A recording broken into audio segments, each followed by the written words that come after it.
Welcome to the Productpreneur Podcast. I'm your host, Nicole Jalarzak, product development and marketing coach and mom of three. Learn from and get inspired by women entrepreneurs killing it in the product space. Each episode, we will share the latest trends, proven strategies, and inside secrets of the product world, all designed to give you greater confidence to create your own success through a product venture. Let's do this.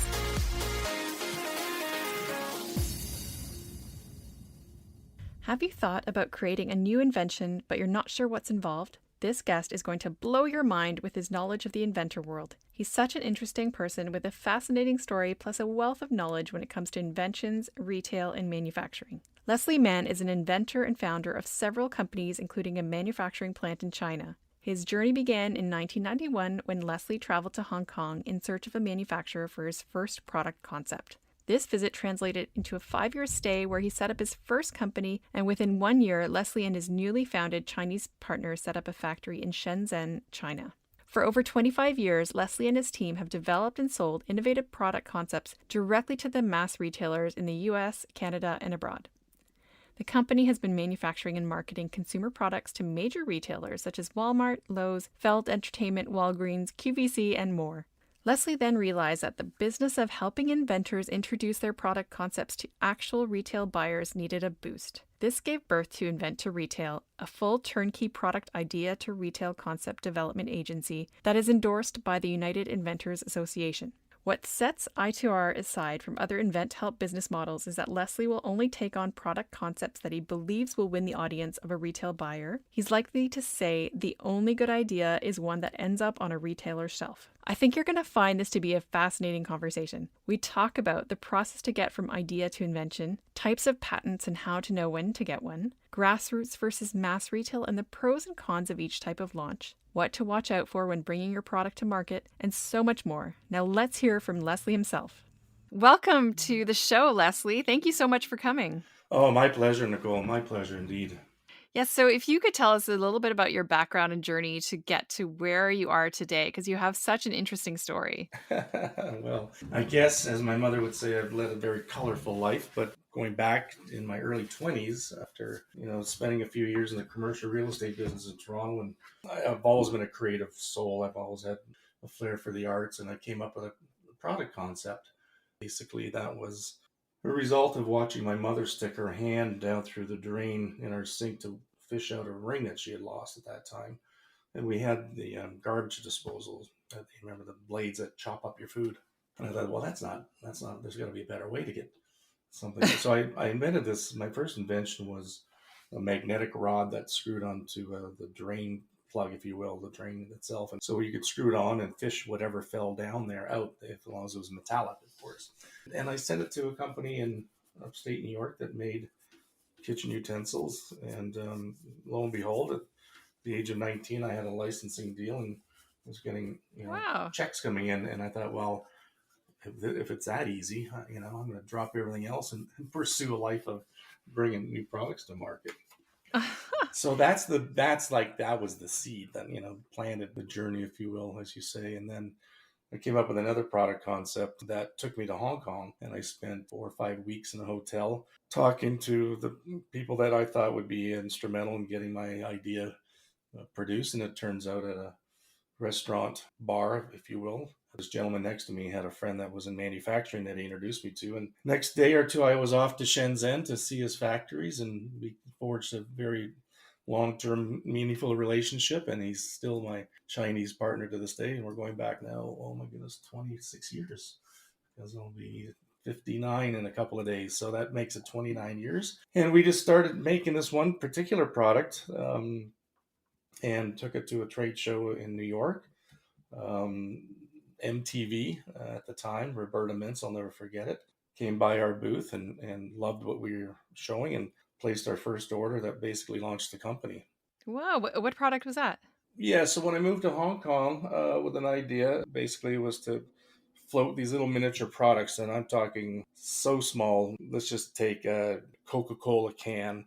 It was literally the size of your thumbnail, and it had the label on it, and we floated it inside this non-toxic food grade mineral oil. And long of it is we made these premium promotion products so we could put these little miniature products that float inside these domes that became wristwatches and keychains. And we went to the premium promotion show at Javits Center, literally with no skill sets at all. But we had some samples, and Roberta Mintz, I'll never forget her. She came to the booth, and we had a little MTV TV floating inside, and she placed an order, and that's what launched the company. And it was in the hundreds of thousands of dollars was the order. And we thought, wow, Oh my gosh. we're off and running. So that's kind of the genesis of how I got to Hong Kong and got to the factory level. Was through the premium promotion product design development world.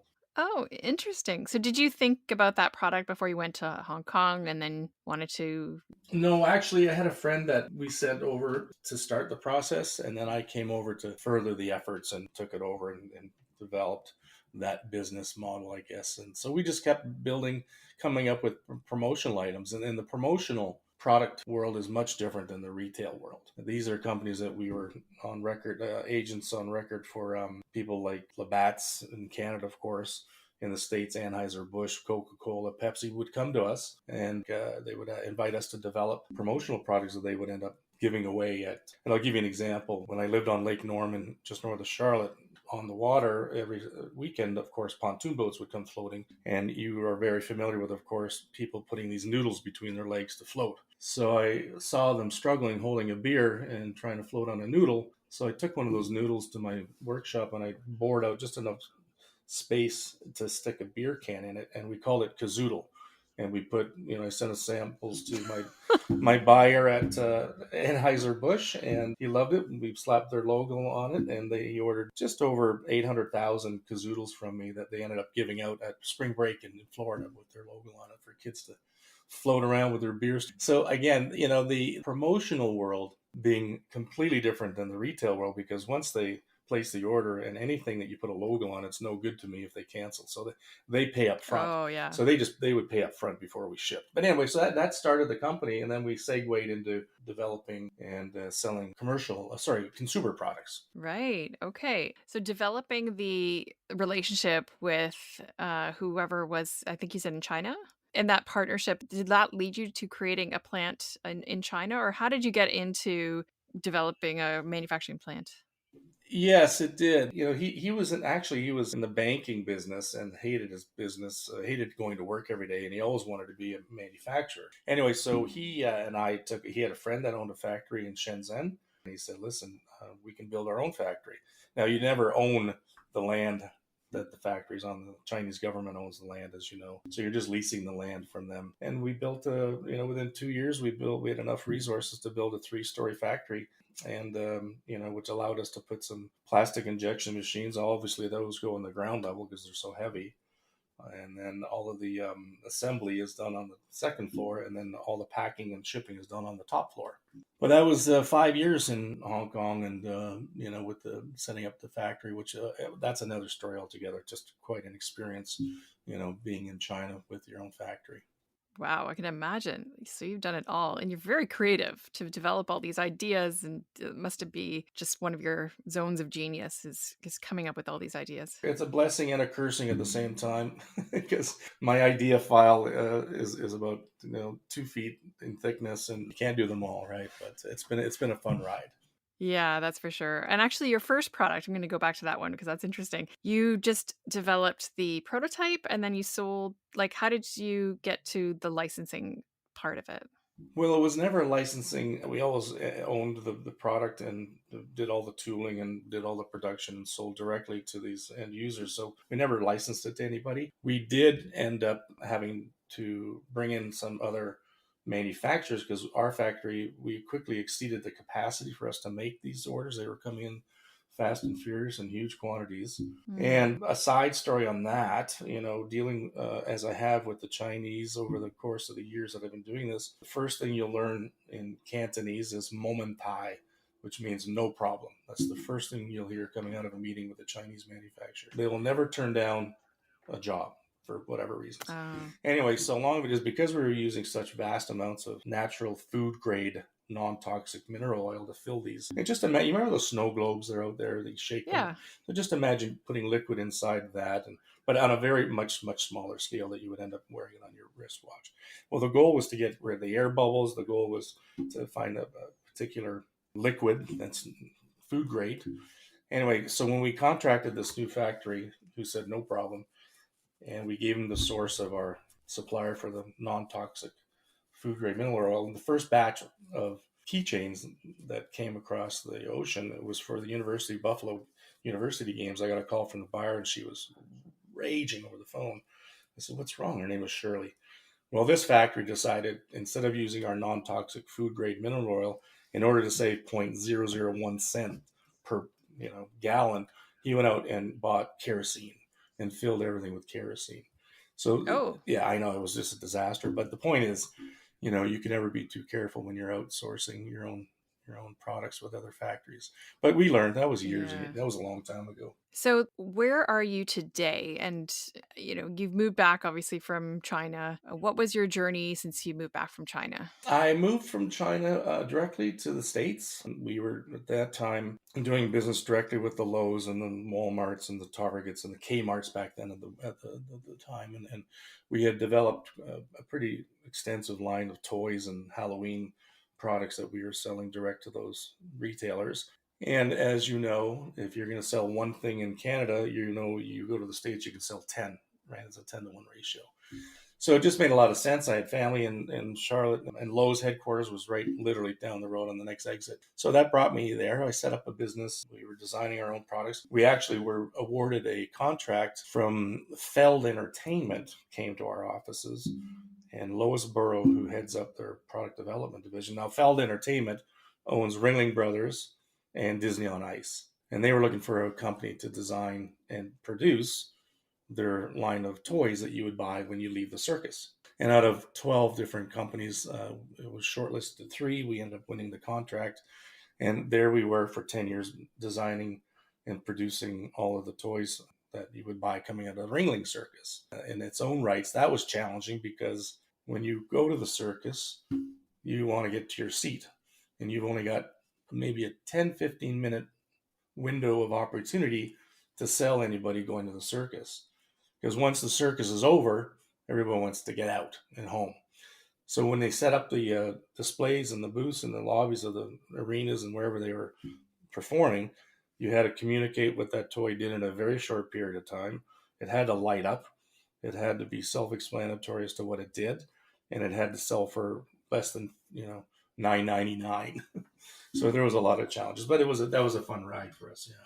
That's fun. That's amazing. I think that's a dream job for everyone to develop toys. So, have fun. Well, we certainly did have a lot of fun with that, no question about it, because there was age ranges, from 3 to 7, boys and girls, and For sure. And then since then, have you moved to Canada or did you stay in the US? yes, that was 25 years I spent in the States, give or take, and then 3 years ago, I decided that I'm going to spend a little bit more time in my studio. I really did want to get back to my home country of Canada. Enough business under my belt to come up here and enjoy where I'm living right now, which is Collingwood. Love it up here. For those who don't know, it's just a beautiful place where there's tons of nature and you're by the water, but also you've got, I wouldn't say mountains, you've got hills for skiing and Bike trails. I love the biking. I live right on Georgian Bay, and yeah, and of course I used to ski here in my early 20s, but so much has changed in 30 years. But right, right. anyway.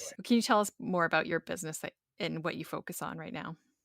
Well, the business that I'm focusing on now, I launched early 2019, and it's a kind of a boutique inventor help business. I spent so many years getting inquiries from inventors that had gone down the traditional path, inventhelp.com and all these companies, and they were showing up at our door with, $25,000-$30,000 out of pocket and nothing more than a pretty picture of what their idea was, and really weren't getting what I thought was the complete package. And when I say that, it's all the inventors that I've had the chance to talk to, whether through talk shows on radio or being guest speakers.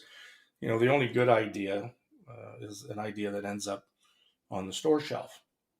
And what 99% of the inventors that I was coming across was good ideas, yes, but never really getting a chance to introduce their concept directly to a real merchandiser, somebody that can actually make a buying decision at one of these major retailers. So what Inventor Retail does is we connect all the dots under one roof.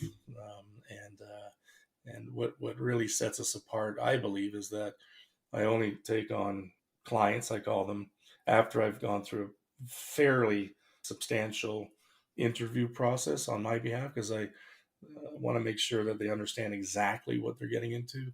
I want to make sure that they have the resources to get it to the next level, to the level that I'm going to take them to. And then they need to know what the risks are, before we even take anybody on board.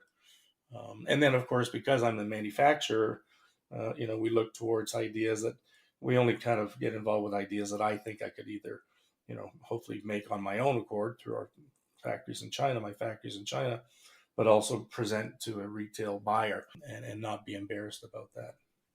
Okay. So you mostly work with products you believe will go to the retailer, not products that will not go to retailers, or is it a mix of both? Consumer products, right? Consumer products that would end up, at the retail level. And typically we deal with projects that are more geared to mass market. So if I'm going to take on a project, I want to be able to call my buyer department 29 at Walmart, who's going to look at it and go, okay, I think this is awesome. How much for 500,000 pieces? Now that doesn't preclude us doing work for other inventors that, have the resources to chase it down and sell out of their garage. That's fine too. We'll go down that path. But as long as they understand, every step of the way, they need to understand exactly what they're in for. Right. Okay, great. And actually, speaking of steps, what is the typical process you take someone through when they come to you with an idea? Or did they come to you with something more than an idea?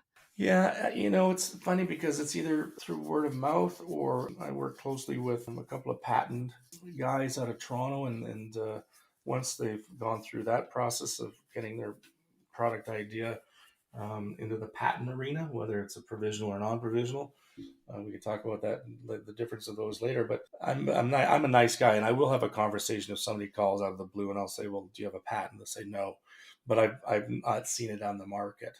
And then I'll say, well, can you call me back after you spend a couple hours Googling the Jesus out of it? Because, 8 times out of 10, I'll go online and find it within minutes. So I make sure that they make sure that they come to me with an idea that's protected in some form or fashion.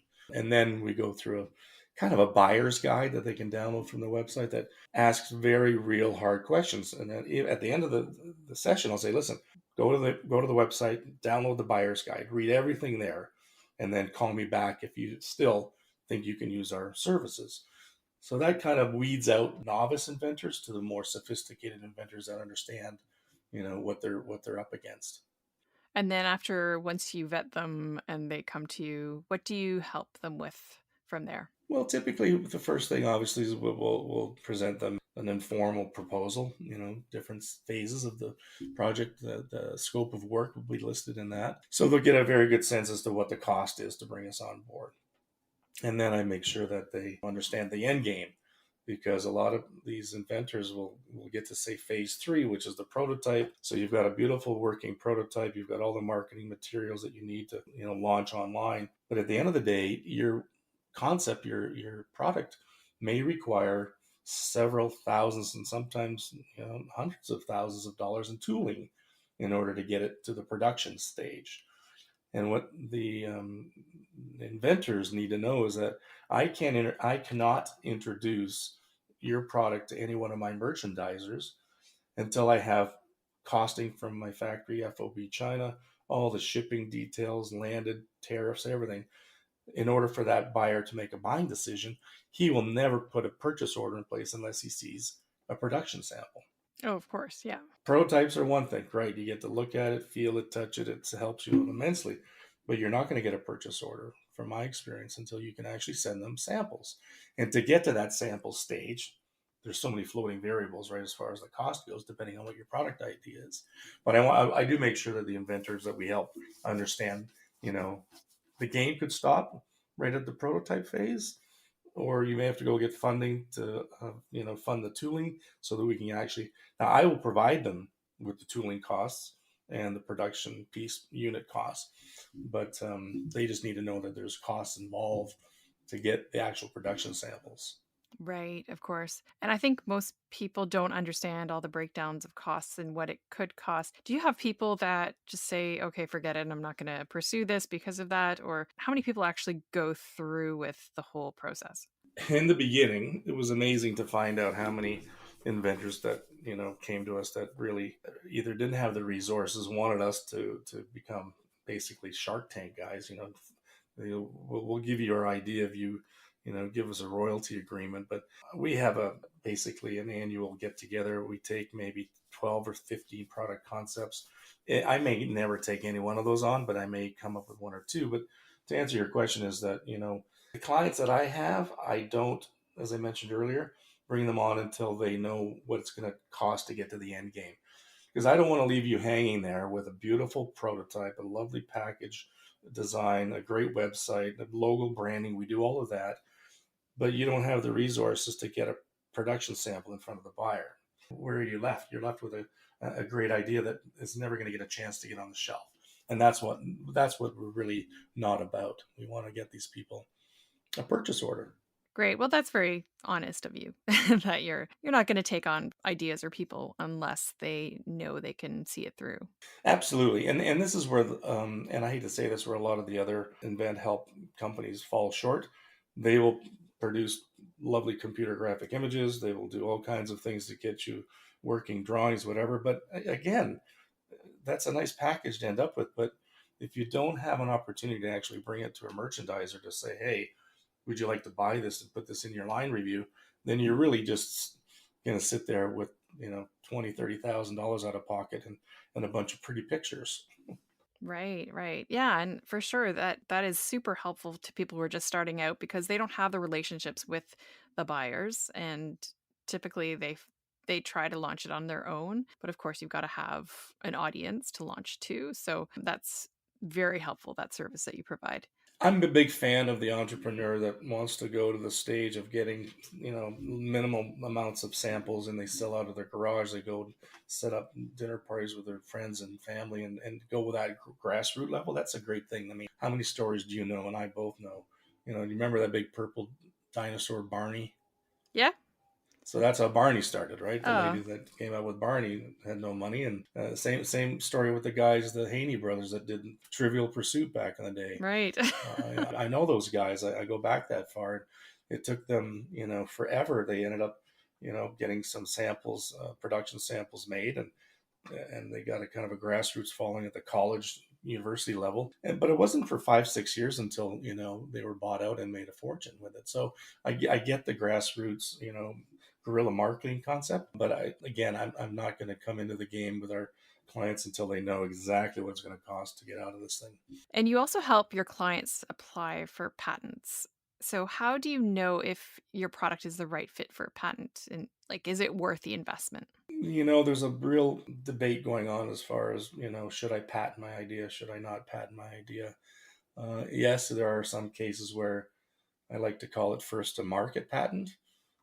Keep it as quiet as you can, get the production going, get your purchase orders in place with the majors of the world, sell $2, $3, $4 million worth of product line, and get on to the next idea because you haven't really invented an engine that runs on water. It's just something that's going to be a fad that's going to come and go. But certainly, what ideas warrant a patent really is predicated on the sophistication of the product. If you go and get a patent and you either going to produce this on your own or license your patent to some other manufacturer, certainly the patent's important to have that in place. Even to start talking to other companies on a licensing basis, you want to have some kind of patent protection. But if you're going to go solo on a product, it really depends on the product and whether you're going to, because here's my experience. I mean, we've been knocked off several times. I'm talking walking out my factory, shipping out products 3 days and going to have a little dim sum down the road at a local restaurant near my factories in China and seeing my product being sold out of wheelbarrows, Oh, 2 days after we launched. And I know it's not coming from my factory because you just pick it up and you can see the defects on it. So it's the point is, and then who do you chase? I mean, who are you going to go sue? 90% of these factories and companies in China that are knocking you off, you can't find them. Here's the other thing that people don't know. If you do have a patent and you are bringing product in under a patent and protected by your patent, and you see somebody else selling the same product as yours, whether it's online or you can call the U.S. Customs up, and they have a bill of lading and manifestation papers that will show that you got the patent. They don't have the patent. They'll call you up, and I had this happen to me before. They call me up and they say, "Mr. Mann, somebody's got 3 containers that you have a patent on. Now you will call those people up to negotiate, or they'll just burn the product. They'll throw the product away." Oh, wow. Okay. Yeah. I didn't know that. It gets a little confusing and complicated, but at the end of the day, really, to answer your question, it really depends on the product itself, whether you're going to spend that kind of money. Now, as you know, the provisional patent is a patent that you file, whether it's a utility or a design, and you get 1 year. It's 12 months that you can go through an attorney. You can do it yourself online these days, quite honestly, but you can basically draw out your product on a piece of paper, write out the specifications of what it does, file the provisional patent fee. It's less than $300 US now, and that just gives you a digital timestamp as to when you put your idea into the library of patent world. Nobody looks at that, but that allows you to put patent pending on your documentation and your marketing materials. Right. But then you really got to file within a year, or else you just Well, within a year, you've got 12 months to go do your marketing and see if your idea is viable or not. And then if it is, because you've made some traction in whatever areas that you're going down, whatever path, then you can switch immediately into a non-provisional. That's when actually a lawyer looks at it and will grant you a patent or not. Yeah, right. Well, at least then you've at least, as you said, you can see if it's viable in the market and you're slightly protected. Well, you are protected, but then you're sort of committed to applying for the patent, or else someone else is going to see that and possibly apply for the patent. Well, the thing is, again, to be clear about the provisional and non-provisional world of patents, what gives you that 1 year protection and allows you to put patent pending on your product, marketing materials, etc. Nobody's looking at that. Nobody even knows what that is. I can't go in to the USPTO's database, which I mean, I can go and search patents, but I can't search pending non-provisional patents. I can't see what's in there. Now, that being said, if somebody does come out with a product that's identical to mine, I can go back and say, listen, I filed on January 1st, 2019. And they go, well, I filed on, 2020. Well, because yours was filed first, you get protection. But that's all that means, really. I mean, at the end of the day, and you're spending how many thousands of dollars in legal fees and so on and so forth. There really is a gray area now in the community of whether you should patent your ideas or not. Yeah, yeah. Because I've also heard that if companies want to sort of tweak the concept a bit, then they can do that, and then that is acceptable as well. Yeah, then you're in a battle. There's Yeah. first to market. My advice to inventors, independent inventors, is focus on getting your product ready to be introduced to a buyer and get it in there, get your purchase orders, get the thing out there, move on to the next idea. So basically, move on once you've got some volume and traction, sell off your business, or Well, it all depends, because there's a lot of businesses that are started in garages that another company will come and go, wow, now that I've seen you out there independently doing 3 to 5 million in sales, we want to come and buy you out, and that's a whole different discussion, right? right. And going back to patents, is it best to patent before building the prototype or after building it? Like, when is it best to apply for a patent? Again, I think that if you're going to go down that rabbit hole as far as the patenting goes, there's really no wrong or right answer to this. I mean, it's all about how much resources you're willing to put out there, because if you're going to build a prototype, what's the prototype for? You're going to present your prototype to a potential buyer, or are you just going to use it as a physical means to test your concept out? At the same time, you would think that you're going to do both of those parallel. File at the same time you're looking at building a prototype, because you've already made up your mind that you're going to take this idea all the way to the end, meaning you're going to get production, you're going to introduce it to the buying community. But if you're just looking to have a nice prototype in front of you to look at and not move it forward to get it in front of a buyer, then there's no point in looking at whether to file before or after, if that makes sense. So you just have to be committed to the idea. Yeah, I mean, everybody's, a lot of hype on this whole prototype phase of the project, of the whole process, let's call it that. yeah, if you haven't got your patent filed, what's the point of getting a prototype? Because you're not going to show your prototype without any protection. Okay, got it. You know what I mean? So I Yeah. would say, I guess in a general sense, get your protection, whether it's provisional or non-provisional. Go through the process of designing it, get all the working drawings that you need in order to produce the prototype, and then when you've got your patent, running on one direction, at least you can show your prototype to somebody if you're not going to be the independent manufacturer yourself.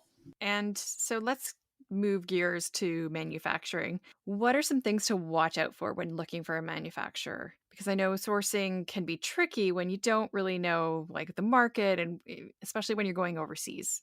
Well, in our case, as you know, I am a manufacturer. I've been doing this for over 25 years. So, you know, I have obviously a direct relationship with my factory because of my partner. I've been doing this for so long.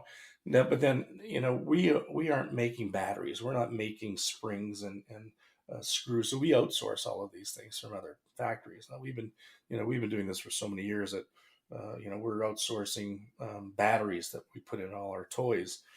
We make the battery operated sprayers that you find attached to the Roundup weed killing juice that's out there. Oh yeah, okay. Yeah. So if you're familiar with Roundup or any brand, in this case, most people are familiar with the Roundup product here in Canada that you have to get because it's locked up for some reason. There's a little wand that's attached that you turn it on and you push the button and it produces the spray. We make those wands. So we're outsourcing a lot of different components from other factories that we've had relationships with over the years. As an independent inventor, for them just to go and start, you know, hitting Alibaba up, that's fine. If you're just going to import export a widget that already exists, but if you truly have a proprietary product that you don't want anybody to know about, then you want to get as close as possible to a manufacturer that you can trust. Now that means you either flying over to Hong Kong like I did, and meeting face to face with these guys after they've signed maybe non-disclosure agreements and or not, but you're building your own relationship with these factories, or you're riding piggyback on people like myself that already have set up those relationships so that at least you're having a more confidence in making sure that your product's not going to be, I mean, face it, it's all about getting knocked off and when it comes to finding a manufacturer, right? So what we do in many cases is we never tell another factory if they're supplying us with a plastic injected part or something that we don't make ourselves internally. We never tell them what the end product's for. We just bring in the pieces and nobody knows what it's for until we actually assemble it in our factory and it goes out the door. It kind of helps protect the problem of it being copied, let's say. Okay, great. And so people can, if they don't have relationships with the manufacturers themselves, an option you're saying is for them to go to somebody like you or a sourcing agent who knows the market and can help them find somebody. Yes, exactly. And I'm not sure I don't have a real pulse on the sourcing agency world out there. I don't know if there's companies that just purely source. I'm sure there are. But again, you got to make sure that that company is legit as well. And even Absolutely. then, they're Yeah. third party, right? So they're third party. They're never, they're like a broker. They're just going to find, so you got to be really careful, especially if you've already invested heavily in getting your product ready for it to be produced. Yes. Yes. Actually, there was an episode that I did early on with Jackie Dinsmore who talked about a shady sourcing agent that she worked with. And the whole, like, when she visited the manufacturer, the visit was staged. It's really an interesting story. So you're right. You have to trust the sourcing agent first. Yeah, and you want to have more than just a sourcing agent because he or she can bring a factory to you. He can bring 3 or 4 factories to you that are quote unquote qualified to make your product line. But it doesn't end there. You got to have boots on the ground. You got to have quality control going in there once the order's placed to make sure that what they're making is to spec, and it goes on and on and on. People think getting an idea to the retail shelf is an easy process. No, absolutely not. The nightmares that unfold, potential nightmares that can unfold, are just, especially in the nature of the economies that we're dealing in now. I mean, back in the day, Nicole, when we were dealing with obviously the Lowe's and Walmarts of the world, we used to work on what was known as a letter of credit. And for those of you out there that don't know what a letter of credit means in the world of producing consumer products that end up at retail, it's a financial instrument that comes after the purchase order. So going to a line review and getting the buyers to get excited about your widget and getting a purchase order is exciting. It's a nice thing to happen, but nothing really financially is secured until you get that letter of credit, which basically is an instrument that the banks produce, their banks to my bank, that says if you produce this product and it's got green dots and it burps and it does things, and you get it in a container, these many at this particular time, you get your money. But you can draw off of that letter of credit.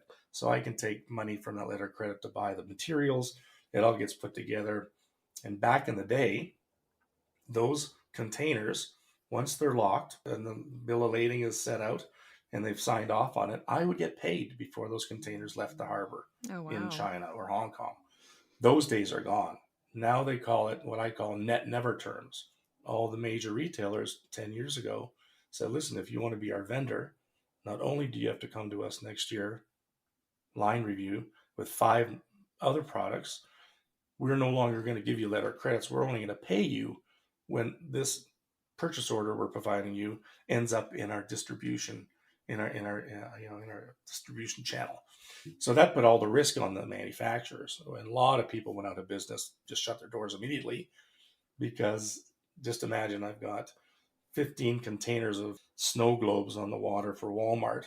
And what happened to us years ago, thankfully, a longshoreman strike showed up in Los Angeles. All the containers coming in from China that were time sensitive to Christmas were stuck out there. Nobody could unload their containers. So you get a call from the buyer. You say, listen, these are supposed to be in our distribution centers in October. We see that's not going to happen. We're going to cancel the order. Wow. And then all of a sudden, guess who you're calling? The dollar chain stores. When you go to Winners here in Canada, or you go to Marshall's, the same in the States. You go to the dollar chains down in the States, of course, there's many more. Those are the ones that are buying these horror stories. And they're ending up, with well-branded label products in their stores for half the price. Yeah, that's insane. So it's not for the faint heart. No, for sure. And in that case, that's where going grassroots and starting slow is a good thing, because at least you're building up the momentum. But if you want to go big, you're taking the risk of funding everything yourself until it actually hits the retailers. Absolutely. Absolutely. You play with the big boys, as we have over the years. I can tell you way more horror stories, but thankfully there's been enough good stories to offset the few that came out the wrong way. And again, no fault of ours. It was just pure circumstances in most cases where, we'd end up with a canceled order. Yeah, I do remember importing when I was in Australia. I had a business and importing, and then having issues with just goods being stuck at the canal or whatever it was. And it's a horrific thing to explain to a buyer, and then you just don't even know if they're going to cancel on you. It's very stressful. Well, the other thing too, Nicole, if you will, for inventors that don't know the process of getting a product at the retail level, end caps are, the location when you're checking out, and you'll see the chocolate bars and right there, the cash register, all those end caps, we call them. The company that's providing that product is paying what they call slotting fees, which means that if you want your Mars chocolate bars to be at the cash register section right there, the primes, you're paying that grocery store chain $2-3 million a year just to have that one section to put your chocolate bars in. So these big manufacturing companies can afford that. And just understand the mindset of the buyer, or they like to be called merchandisers, which I totally appreciate. They have to look at their little planogram, they call it, store shelf, and they say, okay, I've got 5 SKUs.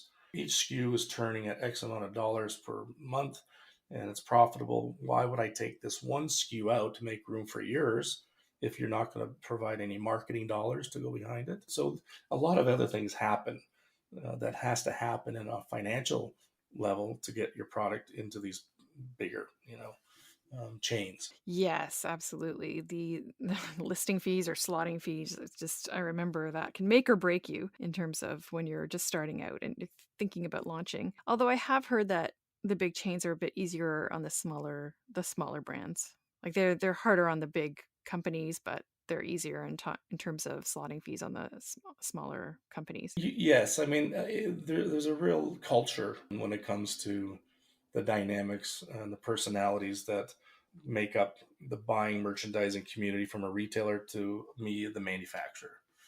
You know, for example, for many years, I would go to Bentonville and produce, samples for the buyer, whether it was the Halloween buyer or the Christmas buyer. There's many different departments, as you know, and they 9 out of 10 of these, unbelievably to say this, you would never invite them over for dinner. They had this attitude. They knew that they had that golden ticket in their hand to write a purchase order, and at the same time, they're getting underpaid, they're getting overworked, and they run you through there like a cattle call. It's unbelievable, the process.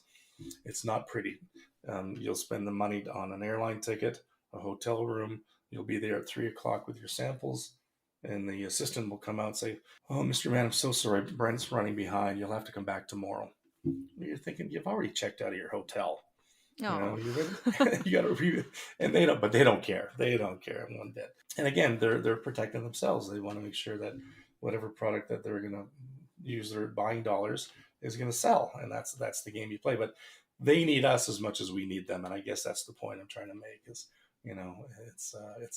it's a challenge. Believe me, at that level, it's always been a challenge. yeah, I'm sure. And they have hard decisions to make. As you said, they don't want to replace SKUs that are moving really well with other new SKUs that are unproven. No, So it's a hard no, job for them. exactly. Hmm. I'll give you an example. We just launched 2 years ago a product that we believe, and we still do, we're still in the process of getting this out there, bit of a game changer for the $100 billion bottled water industry. And what our cap does is you take the cap off of your smart water or Dasani, pick a brand, you put our cap on it, and you turn the little valve and you squeeze the bottle, and it creates this nice cool mist.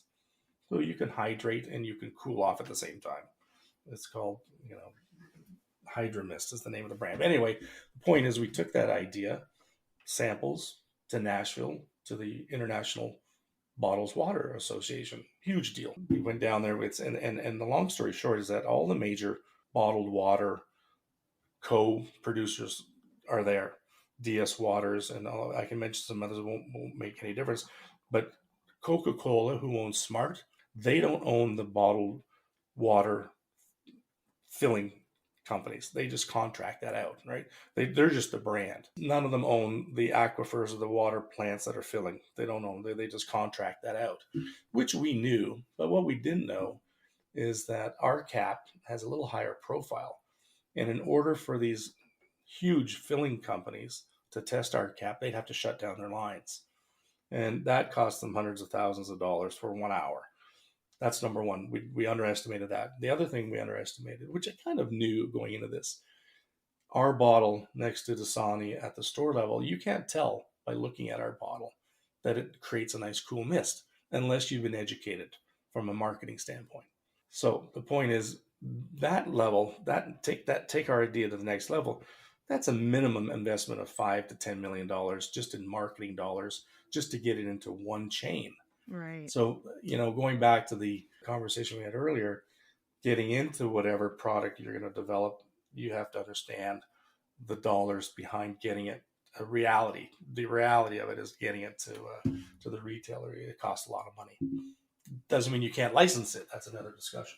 Now, in terms of, I know minimum quantities are a bit of a challenge with new entrepreneurs. I know a lot of these offshore manufacturers have higher minimum quantities than they are willing to invest in. So, how would you advise people or inventors to maximize their production runs, and how can they negotiate with suppliers to minimize the? I think the common, misunderstanding when it comes to minimum quantities in offshore manufacturing is that if you've got a product that you believe will be competitive at $9.99 retail, that's the retail. And let's just say you're going to sell it for, you just simple math. You're going to sell it for, so let's just say that's $10. You're going to sell it for $5 because the retailer wants to double his money. So I'm selling my $10 retail product for $5. I want to make some money as a manufacturer, so maybe my cost is $2. Here's the point, that minimum quantities are basically, anywhere from 10,000 to 15,000, sometimes 5,000. But in order to get the price point down that makes sense for the final retail price, these factories can't buy raw materials to make 100 pieces and keep the price point. So, in the scale of economy sense, if I'm going to quote somebody a product, because we do a lot of OEM for other companies too, so I quote a product on it's their design, it's their product, and they say, well, we only want 100 to test. Well, I can make you 100, but it's going to cost you $100 each, but if you buy 10,000, it's going to cost you $2 each, because I'm buying raw materials and I have to buy in bulk to make that price point manageable on an end retail level. Yeah, yeah, you're right. And also you're switching up your lines, like you're making a small run, so that takes time as well to set up. Yeah, I mean, if you're going to set up your plastic injection machine just to, produce 500 units of something, no factory is going to do that. None that I know of. Now we do it because we own the product. We own the product, so I'll do whatever it takes to get some samples out there. That's on my ticket. But when it comes to producing for other people, they say, well, we love this price. $2 is my cost. Yeah, that's if you order 10,000 of them. Right. Yeah. If you order 1,000 of them, that $2 is going to go to $40 in a heartbeat. So therefore, to make those huge quantities, you have to be selling to the bigger retailers. You don't have to be, but then otherwise you're taking a big risk. No, you've got to have a bigger end game in mind. You're right. I mean, this is where I steer most of my clients away when it gets to that conversation, because I say, listen, oh, no, they'll say to me, no problem. We can certainly commit to 10,000 pieces. I said, do you know how much space 10,000 pieces? Do you sell these out of your garage, a storage unit, where? No, don't worry about that. We'll just do that. I said, okay, well, listen, you can have 10,000 pieces sitting somewhere at the right price point. I hope you have more than just trying to sell these online through Shopify in mind, because, you'll end up getting stuck with, 9,000 pieces in a couple of years. Unless, of course, don't get me wrong, unless you've invented the silly putty or Velcro or, the yo-yo or the hula hoop, then those are all ideas that nobody thought were going to take off, and they were just huge successes. That's right. Yeah, it's tough. It's tough to know how big to go and how fast to go, and whether or not to go for the minimum quantities or just to start small and do the grassroots thing. Yeah. And again, that's all really a function of the amount of resources you have available to True. you. I don't take anybody on if they have to mortgage their house to get a prototype made, Right. or I just don't do that. I don't need to do it. And I've just seen too many people get, down that road and spend all that money. And like I said earlier, what's the point if you can't actually introduce it to a buyer? Then you're just sitting there with a beautiful presentation, a nice prototype, and a great story to tell your grandkids. That's right. And we spoke a lot about costs and risks. What are the kinds of costs that people don't think about when building a prototype and sourcing from overseas? Well, the main risk is if you're not aligned with a reputable factory, then you're running the risk of them, taking your idea and producing it and selling it in India or China. You won't even know, Right. because it'll never come over here, right? I mean, that happens. So number one, make sure that you're aligned with a reputable manufacturer that's been in business, that you can call on references, that that they've done business with major retailers over the years. Number two is the other risk is I've had a lot of products that I would swear on my grandmother's grave was going to be the hugest hit ever, and went full on, didn't just blinders on, tooling, production samples, trade show, showing it. And listen, here's the deal: you may get a purchase order to get your product in the stores once, but really the goal is to get it reordered. Right. Okay, so that's the thing. I mean, we did a deal with QVC last summer out of Germany where we had a misting water bottle. So you drink out of this water bottle. It's like a sports bottle you take to the gym, or, and you can drink out of it. But then there's another valve. It created, well, QVC is a very interesting business model, because they won't take your product on until you basically give them, the product to test. So you're already coming out of pocket for producing. And the other side of QVC is that they will put a purchase order in front of you for your product, but if it doesn't perform, you got to take it back. And this is the key thing when it comes to risk. Walmart and other major retailers now, when you had the luxury that we did years ago, when the product left our factories, they owned it. They took the risk of it sinking in the ocean. I mean, if the container fell off, that wasn't our problem. They insured the product from the minute it left. Now that's all changed. All the risk now is on the manufacturers. I have to buy insurance to make sure that that product ends up at their distribution channels. It gets even crazier when you talk to the Walmarts of the world because they want guaranteed sales. So they may order 1 million of your beautifully designed product and you're excited, you produce it, you ship it, it's in their distribution stores. But if they have this 85% rule, if 85% of the quantity that they order doesn't sell, you've got to take the balance back. Oh. Now, when you're talking about, 1 million units of anything and 85%, let's just say you only sell 70%, that's 300,000 of your product is in 12 different distribution centers across the country. It's up to you to get those product back to your warehouse. So there it kills the margins involved on that one particular product line. So there's a lot of risk involved with even getting to that stage. And sometimes the retailers that we deal with have a deal where they'll take your product on, but you won't get paid until it actually scans out the door. Oh, really? So it's almost like a consignment. Yeah, exactly. But guess what? It eliminates the small players and the big players, right? So Oh. you may have 10 different products that you're selling to Lowe's. 8 of them are doing phenomenal. 2 are disasters, but those 8 are doing so well it offsets the loss on the 2 that are underperforming. Oh, jeez. Wow. You know, That is a lot of risk. yeah, These retailers, they have a lot of power. they do, and it's getting more and more. Let's just say one-sided. Back in the day when we used to enjoy selling to mom and pop toy stores, they're all gone. I've seen it all go away. I watched it go from, and of course the onslaught of Walmart story. It's well documented. If you're an independent retailer downtown, any small street America, whether you're a drugstore guy selling, small, they're gone. We all know that they're gone.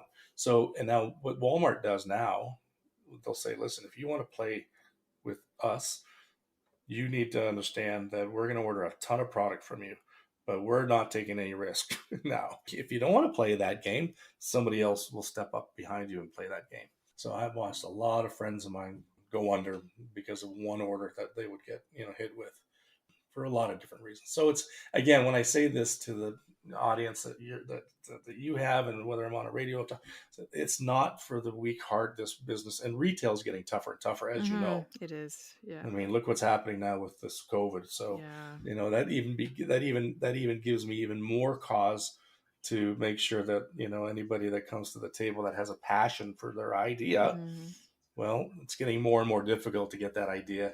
Now, here's the other thing: why would you take a purchase order from Pier One, or when they're going to be, who knows, 3 months from now closing their Yeah, doors? exactly. Yeah. And guess what? These are not, like I said, these are not letter of credit terms to Mhm. getting your money before. These are, you ship it, we'll put it in our stores and pay you in 60 to 90 days. Right. Well, a lot can happen in 60 Yeah. to 90 days going forward. No kidding. So, yeah. Oh, wow. Okay, well, why don't we end on a positive note? Well, yes, I know that sounds such a terrible thing, but here's the thing: it's still, you know what? We still live in a world where dreams do come true. Products that are not are unique. There's still always a chance to build a better widget in some form or format, and there's still going to be outlets to sell your product. It's not going to go away. It's just that the playing field is changing as we speak. So. Yeah, if you're an inventor out there and you have the resources to take your idea, I'd rather talk to people that have tried and failed than the ones that just sit for their entire life thinking about doing it and not doing anything. Yeah, You know what I mean? exactly. My hat goes off to those people. And believe me, I've been on the other end of this conversation many times too. Are there any example success stories that you say, look at that, like amazing, they've done really well? Oh my goodness, there's so many. I mean, you think about independent inventors that started and scratched and clawed and um, There's a great show that you can recommend your listening audience. It's on NPR, and it's called How They How Built I It Built This. Yeah. with Guy Yeah, I Raz. love that. Yeah. Yeah, and you just listen to those people and what they did and how they overcame, near bankruptcy. They just persevered Mm. and kept going. And what's his name? Colonel Sanders didn't become successful till his late 60s. So, Exactly. you think, and I'm a big fan of learning about these people. Mm-hmm. I'm writing a book that basically the essence is how to get unstuck if you're stuck. So Mm. whether you're stuck in your religion, your job, your relationship, don't spend 2 minutes stuck. What does that mean? Well, listen, if you're sitting in an office making X amount of dollars and you've got an idea and you're thinking about your idea day and night, take it to the next level, Mm-hmm. and hopefully to the level that'll give you a bit of excitement that'll, get you out of the corporate world. Not that the corporate world's bad, No, that's right. Yeah. but you know all about that. I do. I do. And here's the other piece of advice. Always never ever forget to buy one lottery ticket a month, just in case. Yes. Okay. That's a great piece of advice. I need to do that. The best piece of advice I can give right now. I love that you said if you have an idea that you're thinking about, you just keep thinking about it, just do something about it, because so many of us just have Yeah. this idea and think about it, and then you know what happens? Someone else does it, and then you kick yourself. So Oh yeah. you've got to just Yeah. And act. how many times have you heard that? If I had a nickel for every time I've had that story delivered, Oh yeah. I was thinking, and I saw it at the store. I can't believe it. Yeah, Well, right. guess what? Exactly. You Yeah, know? but it's action that gets you somewhere. It's not just the idea. So, Oh, I agree. I agree. And like I said, get unstuck. Just go there and do it, yeah. providing you have the resources. Yeah, that's so good. Because it's all, unfortunately, it's all about the dollars. Yes. And what other advice would you give to entrepreneurs looking to launch a product? Make sure that you believe in the school of being different. When I say different, it's too competitive out there right now to take a product that already exists and change the color or change the sound and be competitive, because when you're selling something that's already on the market, you got to be super cheap, so that's no. Make sure that you take a look, and as we know, the world of invention and the definition of invention is 90% of everything that we live with today is basically an improvement on something that's already been Mm-hmm. built. So never stop thinking about something that can be improved on. I mean, my God, look at the toothbrush. The biggest change in the toothbrush is it started spinning. Yeah. When you think about, if I had a cream that I could put on my face that never meant that I have to shave again, that's $1 billion idea right there. Yeah. So dream big and, have fun looking at things that can be improved Mm-hmm. upon. Don't ever stop trying to get out there, because as I said earlier, if you're stuck and you're thinking about it, then that's just not a good place to Yeah, be. that's amazing. That's absolutely correct. And also more importantly, make sure if you don't have the skill sets to take it to the level where we take it to, like getting the product in front of a buyer, please make sure you're dealing with a qualified entity out there that's not just going to sign you up for 10 grand and you get a pretty picture in return. That's so good. And on that note, how can people find you and connect with you and your company? Prime 59 on Friday nights. I'll be sitting at the bar drinking Hornitos tequila. But I know what you mean. You mean my website is invent2retail.com. Invent the number 2 retail.com, and using the number. And then from that, there's links to the marketing ad agency that I own, which is Mann Creative Partners. There's links to the manufacturing entity, which is teamcreationhongkong.com. All of that can be, it's all connected on that one site. And listen, I love talking to people about their ideas. If they want to reach out and call me and say, listen, I heard you on Nicole's podcast, I have an idea. I'll say, well, hold on. Is it patented? No. Then I say, well, hold on. Not that I believe in non-disclosure agreements. I think that they're a good thing to have, but they're only good if you're going to honor them, right? So, but I do want to make them comfortable enough. I just don't want them blurting out. I was on a radio talk show in North Carolina, Charlotte. It was called the Bob and Sherry Show, and they were syndicated in 38 states out of the 50 states. And it was amazing because I would go in, people would call in with their idea, and me and Max, the producer, and Bob and Sherry would kind of coach them on what to do with it Oh, next. cool. What we couldn't believe is people just blurting out their ideas over the radio. You know? True. So we got basically, Max would put these sticky tapes on the window. I'm in the studio, and it would be liquid licking device for pets. Well, that's pretty interesting. Let's talk to her. And this one lady was concerned about her linoleum wearing down in certain places in her kitchen. So she had these linoleum sheets that she wanted to put only in front of the fridge. I don't know. There was so many crazy stuff, but it was a lot of fun. But I couldn't believe people would just call in and say their idea. So, we want to make sure that they have some comfort that they're not just, throwing their ideas. Yeah, absolutely. But as you said, I mean, the actual magic is in the execution of the idea. So, yeah. And really honestly, the magic is making sure, when they do land on that website, download the inventor's guide. It's a short little conversation between me and you. It's just that I'm not having it with you over the phone. It really makes you think about picking up the phone and calling us, because you've been basically delivered questions that you're going to ask me, and the answers are already there. And sometimes they're going to go, oh, okay, you're right, I'm not calling. Or yes, absolutely, I get it, I'm going to call him anyway. Oh, that's great. That's great. Okay, so I will link to all of those links in the show notes. And I just want to thank you for all of your insights. You are such a fascinating person.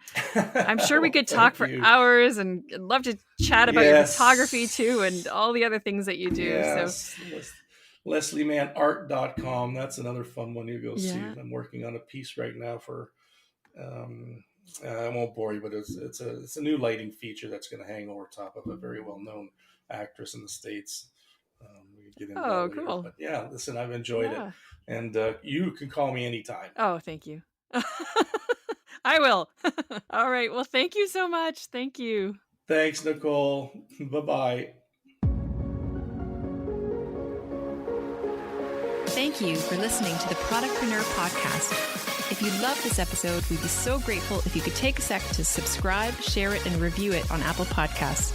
Your review will help more women build their own dream product business. By the way, if you have any feedback, comments, or questions, email me at info@nicoledelarzac.com. Until next time, keep dreaming up those product ideas.